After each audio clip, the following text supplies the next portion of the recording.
ગઈકાલે સવારે 10:17 પહેલો જ અમને ફાયર એન્જિનનો અમારા કંટ્રોલ રૂમને જાણ થઈ હતી, કોલ મળેલ હતો।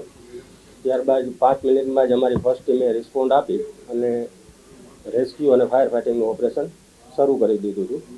ત્યારબાદ લગભગ 1.5 કલાકમાં સંપૂર્ણ ઓપરેશન કમ્પ્લીટ કરી નાખ્યું હતું, રેસ્ક્યુ કરી નાખ્યું હતું અને ફાયર ફાઇટિંગ થઈ ગયું હતું। આગ બુઝાઈ ગઈ હતી।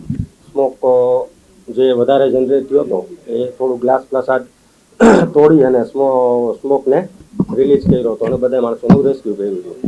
ત્યારબાદ એમાં જે લાગેલ ફાયર સિસ્ટમ હતી એને અમે ચેક કરી છે, હાલે વર્કિંગ કન્ડિશન નહોતી અને એનું એનઓસી 13માં ઇસ્યુ થયું છે, 14માં રિન્યુ થયેલું છે। ત્યારબાદ કોઈ કરેલું નથી અને એની માટે અપ્લાય કરેલું નથી। સ્મોક જાજો જનરેટ થયો હતો એટલે એના હિસાબે જે સીડી સ્પેસમાં એને ગ્લાસ ફસાદ હતો એટલે રિલીઝ થવામાં થોડી પ્રોબ્લેમ થઈ હતી સ્મોકની। તેમાં જે ફાયર એક્સ્ટિંગ્વિશર લગાવેલા હતા ને એ બધા ચાલુ કન્ડિશનમાં હતા, મતલબ એ લોકોએ રિફિલિંગ કરાવેલા હતા, પણ જે રાઇઝર સિસ્ટમ છે ને એ વર્કિંગ કન્ડિશનનું એમાં નોટિસ 2 વાર આપી છે, એકવાર 21માં અને 23માં। જનરલી આપણે નોટિસ એને આપીએ છીએ અને આગળની કોઈ કાર્યવાહી રેસિડેન્સ હોવાને લીધે આપણે કરેલી નથી કે એનું સેલિંગ છે કંઈ।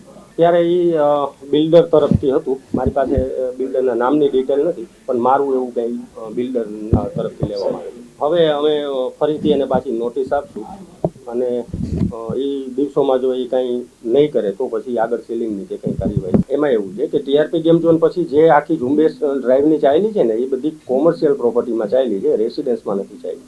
હવે નોટિસ આપી અને ટાઈમમાં જો એ પૂરતા નહીં કરી શકે તો પછી આગળની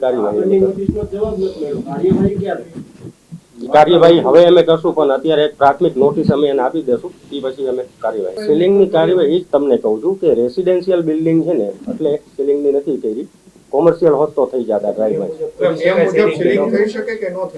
હા, થઈ શકે। આપણે જે પ્રેસ નોટ અમારે તૈયાર કરવાની હોય એ સિવાય એક ફાયર રિપોર્ટ તૈયાર કરવાનો હોય, એ અમારે કમિશનર સાહેબને રજૂ કરવાનો હોય અને ફાયર રિપોર્ટ આજના દિવસમાં કમિશનર સાહેબ તરફ રવાના થઈ જશે।